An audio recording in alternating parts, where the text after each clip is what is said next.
ಪ್ರಕೃತಿ ರಮಣೀಯ ಪ್ರದೇಶವಾದ ಮಂಜೇಶ್ವರ ಅಂಬೇಡ್ಕರ್ ನಗರ ಉದ್ಯಾಪುರ ಗುತ್ತುವಿನಲ್ಲಿ ಸುಮಾರು 60 ವರ್ಷಗಳ ಪುರಾತನ ಇತಿಹಾಸವಿರುವ ಪುಣ್ಯ ಸನ್ನಿಧಿ ಶ್ರೀ ಸತ್ಯನಾರಾಯಣ ಭಜನಾ ಮಂದಿರದ ನೂತನ ಭಜನಾ ಮಂದಿರದ ಪ್ರತಿಷ್ಠಾ ಕಲಶಾಭಿಷೇಕ ಧಾರ್ಮಿಕ ವಿಧಿವಿಧಾನಗಳೊಂದಿಗೆ ಗುರುವಾರ ಭಾರೀ ಸಂಭ್ರಮದಿಂದ ಜರುಗಿತು.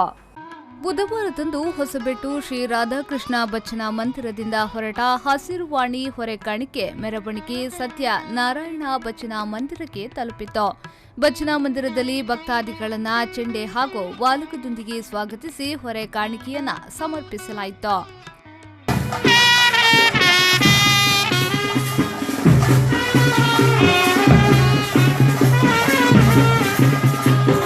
ಬಳಿಕ ವಿವಿಧ ಧಾರ್ಮಿಕ ಕಾರ್ಯಕ್ರಮ ಗಂಗಾಧರ ಕೊಂಡೆಬರು ಅವರಿಂದ ಶ್ರೀ ಸತ್ಯನಾರಾಯಣ ಅಮೃತ ಮಹಾತ್ಮೆ ಹರಿಕತೆ ಹಾಗೂ ಬಳಿಕ ಅನ್ನ ಸಂತರ್ಪಣೆ ನಡೆಯಿತು. ಈ ಬಗ್ಗೆ ವಿ4 ನ್ಯೂಸ್ನೊಂದಿಗೆ ಪ್ರತಿಷ್ಠಾ ಕಲಶಾಭಿಷೇಕ ಸಮಿತಿಯ ಅಧ್ಯಕ್ಷರಾದ ಹರೀಶ್ ಮಾಠ ಅವರು ಮಾತನಾಡಿ, ಹಲವಾರು ವರ್ಷಗಳ ಇತಿಹಾಸವಿರುವ ಈ ಭಜನಾ ಮಂದಿರ ಇದೀಗ ಊರವರ ಸಹಾಯದೊಂದಿಗೆ ಪ್ರತಿಷ್ಠಾ ಕಲಶಾಭಿಷೇಕಗೊಂಡು ಊರವರಿಗೆ ಒಂದು ಭಕ್ತಿ ಕೇಂದ್ರವಾಗಿ ಮಾರ್ಪಾಟಾಗಿದೆ. 3 ದಿವಸಗಳಲ್ಲಾಗಿ ನಡೆಯುತ್ತಿರುವ ಈ ಕಾರ್ಯಕ್ರಮಕ್ಕೆ ಊರ ಹಾಗೂ ಪರವೂರ ಭಕ್ತಾಭಿಮಾನಿಗಳ ಸಾಗರವೇ ಹರಿದು ಬರುತ್ತಿದೆ. ಇನ್ನು ಮುಂದಕ್ಕೆ ಈ ಭಜನಾ ಮಂದಿರದಲ್ಲಿ ನಿತ್ಯ ಪೂಜೆಗಳು ನಡೆಯಲಿವೆ ಎಂದು ಹೇಳಿದ್ರು. ಈ ಭಜನಾ ಮಂದಿರವು ಸಾಧಾರಣ 70 ವರ್ಷಗಳ ಕಾಲ ನಿರಂತರವಾಗಿ ಆ ಒಂದು ಹುಲ್ಲಿನಲ್ಲಿ ಭಜನಾ ಸೇವೆ ನಡೀತಾ ಇತ್ತು. ಪರಿಸರದ ಎಲ್ಲ ಭಜನಾ ಮಂದಿರಗಳಲ್ಲಿ ಇವರು ಭಜನಾ ಸೇವೆಯನ್ನು ಮಾಡುತ್ತಿದ್ದರು, ಬೇರೆ ಬೇರೆ ಧಾರ್ಮಿಕ ಕಾರ್ಯಕ್ರಮಗಳಲ್ಲಿ.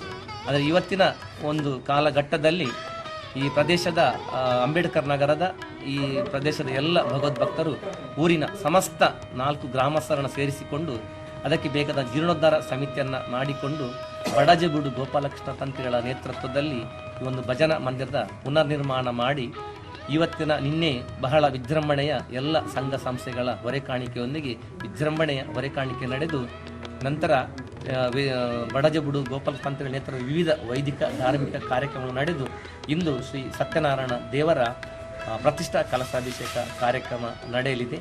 ಗುರುವಾರದಂದು ಬೆಳಗ್ಗೆ 7 ಗಂಟೆಗೆ ಗಣಪತಿ ಹೋಮ, 9:30ರಿಂದ ಬ್ರಹ್ಮಶ್ರೀ ಬಡಾಚೆ ಗೋಪಾಲಕೃಷ್ಣ ತಂತ್ರಿಗಳ ದಿವ್ಯ ಹಸ್ತದಿಂದ ಶ್ರೀ ಸತ್ಯನಾರಾಯಣ ದೇವರ ಭಾವಚಿತ್ರ ಪ್ರತಿಷ್ಠಾ ಕಲಶಾಭಿಷೇಕ ನಡೆಯಿತು. ಇದೇ ವೇಳೆ ಮಾತನಾಡಿದ ಅವರು, ಪ್ರತಿಷ್ಠಾ ಕಲಶಾಭಿಷೇಕ ನಡೆದ ಬಳಿಕ ಊರವರು ಪೂಜಾ ವಿಧಿವಿಧಾನಗಳನ್ನು ನಡೆಸಿಕೊಂಡು ಬಂದರೆ ಮಾತ್ರ ಅದು ಭಜನಾ ಮಂದಿರವಾಗಿ ಉಳಿಯುತ್ತದೆ. ಅದನ್ನ ತಪ್ಪಿಸಲೇಬಾರದು. ದೇವರನ್ನ ಒಲಿಸಬೇಕಾದ್ರೆ ಪೂಜೆ ಅತಿ ಅಗತ್ಯ. ಈ ನಿಟ್ಟಿನಲ್ಲಿ ಪೂಜೆಗೆ ಯಾವುದೇ ಧಕ್ಕೆ ಬಾರದ ರೀತಿಯಲ್ಲಿ ಎಲ್ಲರೂ ಸಹಕಾರದಿಂದ ಒಟ್ಟುಗೂಡಿ ಈ ಭಜನಾ ಮಂದಿರವನ್ನ ಒಂದು ಪೂಜಾ ಕೇಂದ್ರವನ್ನಾಗಿ ಮಾಡಲು ದೇವರು ಅನುಗ್ರಹಿಸಲಿ ಎಂದು ಶುಭ ಹಾರೈಸಿದ್ರು.